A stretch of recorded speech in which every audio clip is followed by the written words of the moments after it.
So, what would you do for $147 million? Could you survive? And what if there were conditions? Many, many conditions. I want you to live in this house, but there are conditions. Lots and lots of conditions. Could you live in this house for $147 million? That's the question. Welcome to the D. Louise book series. I'm Christina, Kristina. This is where we read books and talk about books. No special effects, no theme music, none of that fancy schmancy stuff going on here. And be prepared for tons of spoilers. Massive, massive amount of spoilers. And massive, huge spoiler alert. There's no ending. Stop eating my wire. There's no ending. Literally no ending. Jane and Joe climb Mount Everest. They're waiting. There's an adventure at the top. Something's going to happen when they get to the top. They get to the top, the book ends. Seriously. Okay. So, we've got this young girl, and I've got a ton of complaints. Tons of complaints. My first complaint, we don't learn our character's name until page 122. We're 122 pages in, and we don't learn our heroine's name for 122 pages. And you wait. You'll tune in tomorrow, and this house will be Christmasified. And then a couple days later, it would even be more Christmasified. I gotta get my stuff up. So, we're gonna start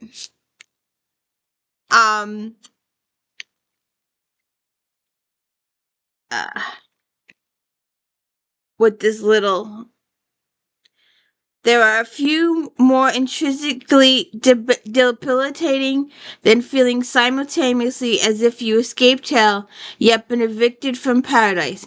Sometimes it's an intimate relationship that does it. You despise what they did to you, yet ache for the love you thought was real. You never suffered such agony, yet never felt more thrillingly alive. You love and loathe and this with the same breath.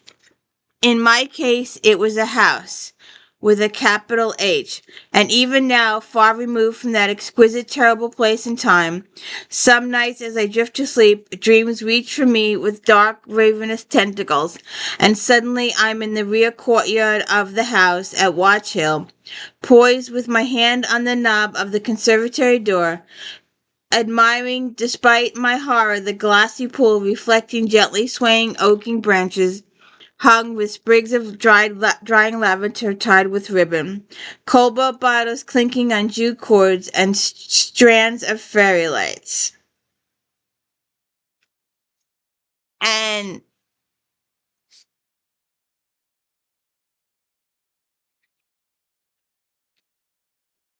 it's just weird and creepy.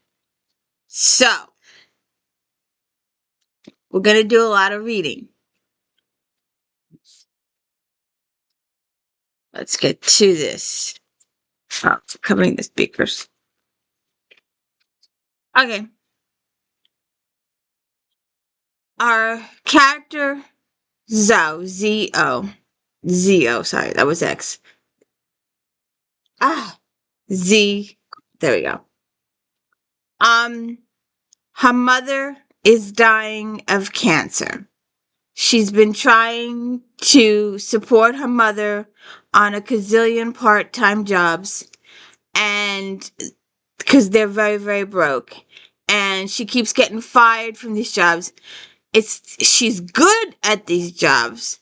It's just that when her mother gets taken to the hospital by ambulance, or her mother gets sick, or something happens, she has to leave work early or come in late. And it's her attendance issues that are the problem. Not her work, she's really good when she's there. But because she's taking care of her sick mother and she's not dependable to be there, the employers have an issue. So we start the book with her looking for employment and trying to badger somebody into giving her a job. And then she gets this phone call that not only has her house burned down, but her mother has died in the house fire too. And apparently it was a deliberate fire. It was arson. And so they're trying to investigate that situation. In the meantime, she gets a call from an attorney, James Balfour, who tells her to come to New Orleans right away. And no, not New Orleans. Yeah, Louisiana. I'm pretty sure. Yeah, New Orleans. And so she goes, and she meets with him, and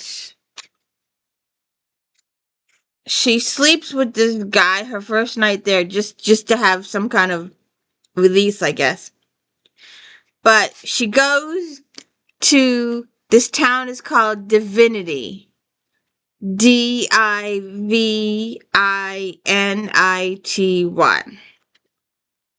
And it's just creep. How many people live in Divinity? I asked my driver. About 25,000. The unhidden image brought a flesh to skin that will still bore his. Oh, let me skip that. 25,000 was roughly 10,000 more than Frankfurt, closer to the size of Brownsburg, where I finished high school. It was a comfortable size, large enough to offer amenities, small enough to feel cozy and navigable. Everybody knows everybody, don't they? Pretty much. There's a lot of history in Divinity. It was settled in the 1600s, and we've dozens of families that trace their roots back to those early settlers. Folks take pride in our town. Work hard to keep it nice. It began as a planned settlement, stayed small until the late 1800s. Got a lot of fancy houses in the Queen Anne style, some colonial and antebellum. The streets are the prettiest I've ever seen. No real pollution. In my opinion, it's the best damn town in the whole country. We don't advertise the fact. Towns get attention, they start drawing the wrong kind of folk. Got no crime to speak of. Work's plentiful, though some keep offices in New Orleans. Mostly we stay to ourselves. Sounded too good to be true. All towns, no matter their size, had dark sides: drug, homelessness, racism, economic inequity, religious intolerance.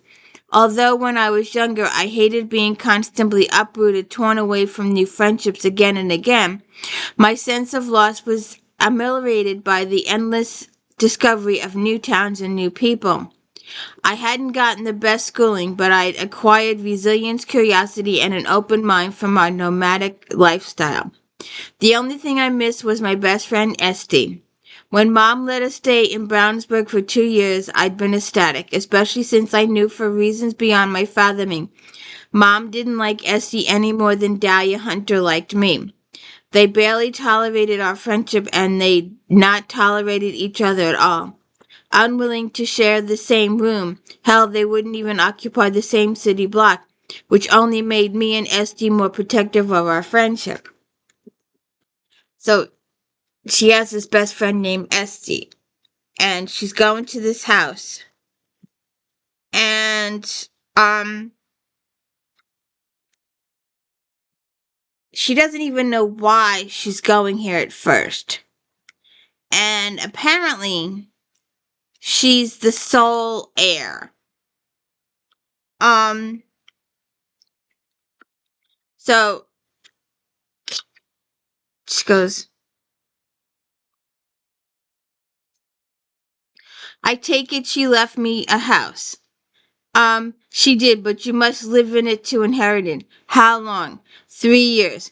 Years? It's not mine until then? I'm afraid not. I surged to my feet, strode past the desk, and stood at the window staring out.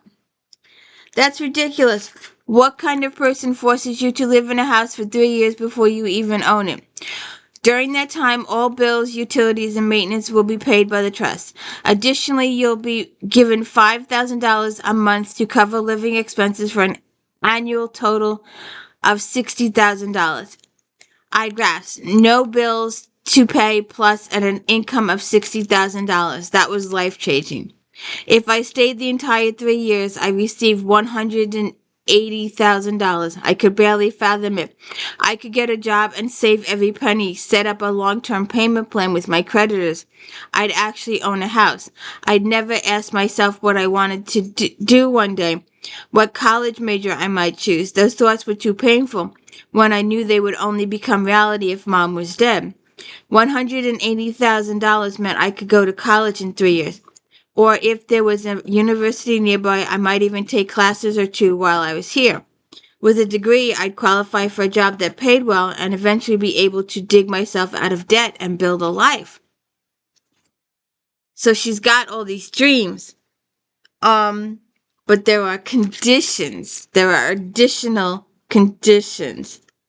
If she stays in the house and lives at the conditions, she will not only inherit the house, but she will inherit $147 million. The non-liquid portion will take a bit of education to understand.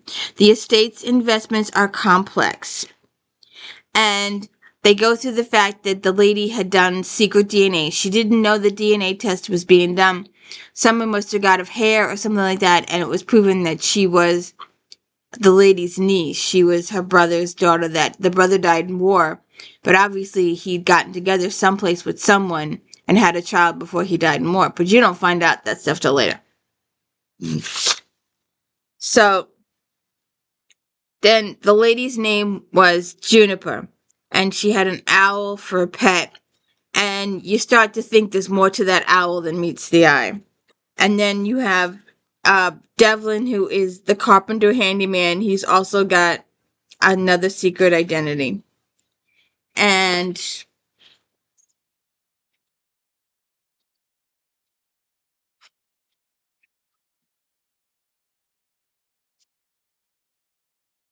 concealed Concealed in shadows on the lawn at Watch Hill, a man said quietly into his cell phone, "It's too late." She crossed the threshold. She staggered but caught herself and after a few moments closed the door. All the lights in the house flickered, but I don't think she noticed. Whatever spell they placed in the entry, a pause, then he growled. "I'm aware it needed to be done before she entered the manor, but Belfour was with her and I couldn't get close. You know I don't have the power to go up against that one." He listened a moment. "Then we tried at the hotel. That rogue bastard got in the way. There wasn't a single house that didn't have a witch stationed at the Monte Leone, awaiting her arrival. Some for her life, others for her blood. Most wanted both." After listening, he replied, "They'll accept her. With Juniper gone, they know the danger they face. The carrion creatures have begun to flock. Some have arrived," he laughed. "And as you know, some of us are already here to begin with." "Yes, he's on the ground. Nothing we can do about it. There's never been any controlling that one, of course. I understand how much is at stake. I'll keep you apprised." And we never know who that guy is. He makes comments throughout the book, and we still have no idea. The book ends, and we still have no idea what his identity is. So then she has a dream. She dreams of her mother. It's quite realistic dream, to the point where her mother even smells of formaldehyde, but her mother was burnt to a crisp, to ashes in that fire. She was literally ashes. They gave her an urn. So her mother's body couldn't exist, but she dreams of it. Then her Esty, her friend, calls. Oh, one of the other conditions of this uh will or whatever is that she can't get married, or if she does get married, her husband has to live in a separate house. He can only visit from 6 o'clock Friday to 6 o'clock Sunday. And he has to be brought to the house. He can't drive to the house himself. And Esty, her best friend, arrives, and because there's a do not see spell on the neighborhood, she can never find the neighborhood. So Joe has to go leave the house to go get her. Even though they had offered a driver to come get her, Esty wanted to do it herself. But because there's a do not see spell, Esty couldn't make it. So Zoe had to leave the house and go get her. And there's also, for one person, for one person, I can't say that enough. There's a staff of 102 people for this house. Not kidding. There's 102 person staff. We do meet the two maids. We don't meet the gardener and the pool taker and all the other people. But there are two maids. There's 102 staff. They don't list everybody. And because Zoe arrived with just the clothes on her back and a little suitcase, because her house burned down and everything she owned burned down in that house, they actually bought her clothes too. Go figure that one. So then there's this envelope, and she has to live in the house 1 week before she can open the envelope. So she sits and looks at the envelope, and that's what the length of this book is. It's 1 week in time. And the book ends a little after midnight, 1 week from the day she moves in. And it just ends. I hate to spoil it that way, but it just ends. If you read I think it's the Guest List by Foley, I think, her book just ends too. And that just drove me crazy. And there's not going to be a sequel or anything like that. I think there will be a sequel. This is all set up for a sequel because we got to know, she could have given an extra line or two. I'm not going to be specific, but they made it to the top of the hill, like I said. The event's climaxed, and that was it. The book ends. You're not giving any kind of resolution. You're not giving any kind of hint of anything. The gathering happens, and the book just ends. You're not told anything.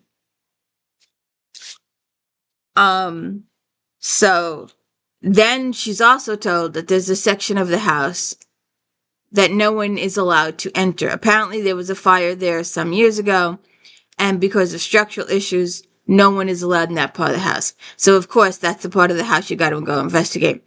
And she finds the part of the house, and there's a old colonial kitchen, including a witch's cauldron, including a book that you can ask questions. It's totally blank pages, and you ask the book questions, and words will appear on the page. Then she learns that her former landlord is calling her for money. She's gonna owe him for the house because it burned down, blah, blah, blah.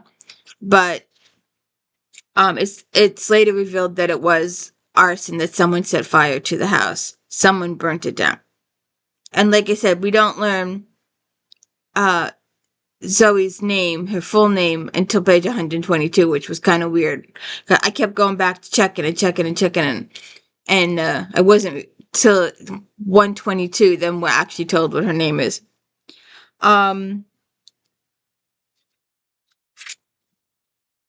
So during her first time there, she goes out with Devlin for a drink, and she meets all these people, and people accusing her of doing stuff, and she doesn't even realize she's doing stuff.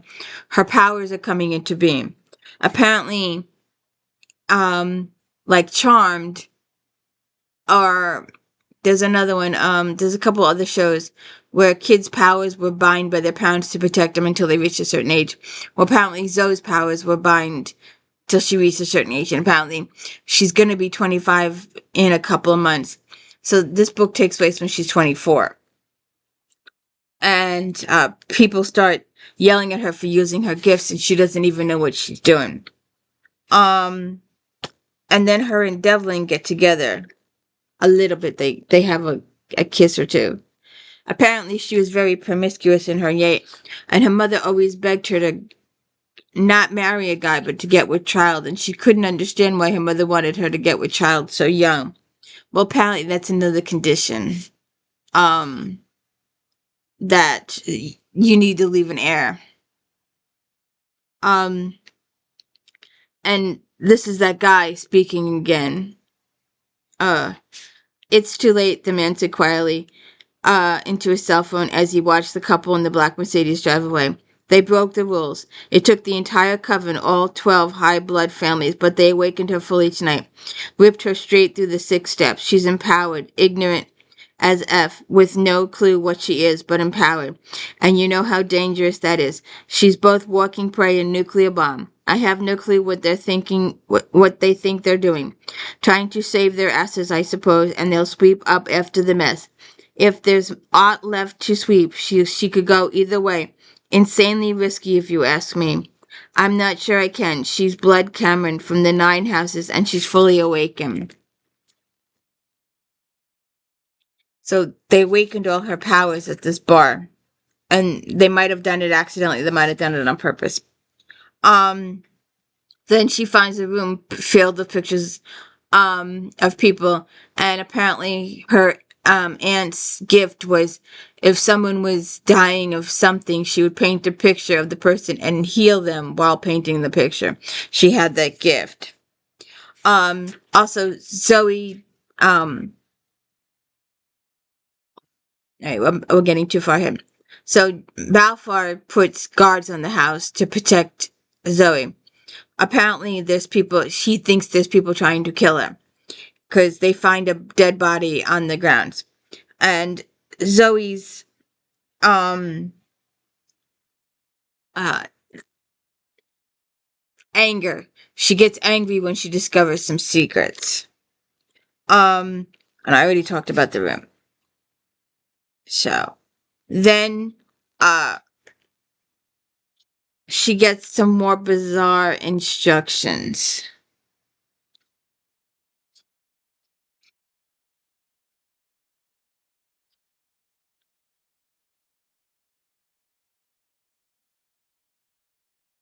Ah, I would haggle over details that are little more than issues of convenience and comfort, such as restrictions on guests, which incidentally means should you wed, your husband can't live here until you're 3 years up. Through my partners and I believe there is sufficient leeway to build a separate house on the ground, and your occupancy in the matter. Please be advised you must remain in residence in the house for 11 months of each year. For the next 3 years, you can only travel for up to a single month annually cumulative. Why such restrictions? There's a common thread tying them together. Jupiter's aim was to keep you here, undistracted by travel or out of town guests, because she felt if she could achieve that, you'd see divinity fall in love with the town and the state, and relishing taking the reins, as opposed to, say, moving friends in, gallivanting around the globe, and ignoring the town that was her life's work. So she wants her to stay in the house, and she wants to stay in the house um alone. Got an itch.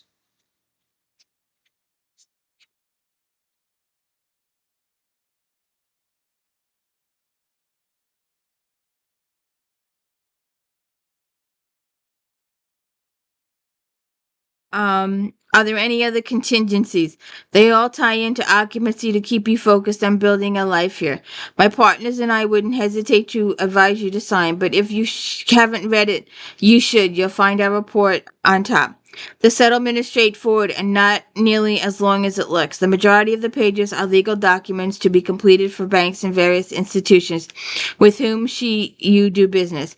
Forms to be witnessed and notarized. The bequest itself is only 7 pages plus a lengthy addendum detailing the specifics of inheritance, followed by the sizable stack of the aforementioned legal documents. I'll take no more of your time. And he rushes out. Then she talks.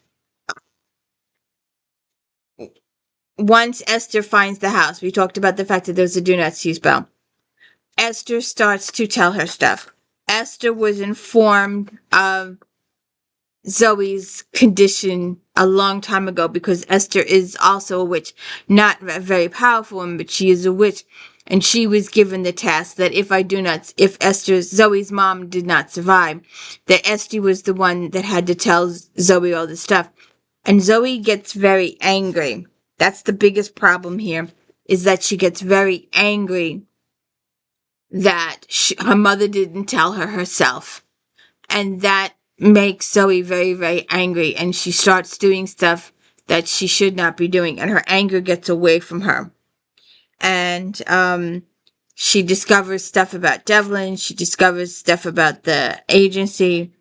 She discovers the stuff about she needs to have an heir, not necessarily a husband, but she needs to go an heir. She also, like I said, she's getting very mad at Esty. She's upset at her mother for not telling her. She's upset at Esty. And her powers start to come in and she starts to destroy stuff. She doesn't mean to, but her anger's getting over to us, and that means she might be stepping over to the dark side. And there's this big cumulative event at the end, and like I said, there's this big crescendo, and the book ends. So we have no idea what happens after the gathering, after they reach the top of the hill. It just ends. We have no idea how it ends. So, if you could please hit the like and subscribe, and let me know how you like this book. And don't forget to check out my Star Trek Next Generation recaps on Friday and my If Then episodes on Friday afternoon. And of course, Flashback Monday, every Monday, where I talk about all the books in Romantic Times Book Review magazine. You're looking for a Regency, a mystery, contemporary romance, inspirational, a teen book, a Harlequin book, a paranormal book. They're all in this magazine, and I recommend at least 5 or 6 from each genre. Sometimes I get carried away and do as many as 80 books. And I've been trying to put time markers in. So that's my new thing. So let me know if you could live in the house for $147 million. Have a good one.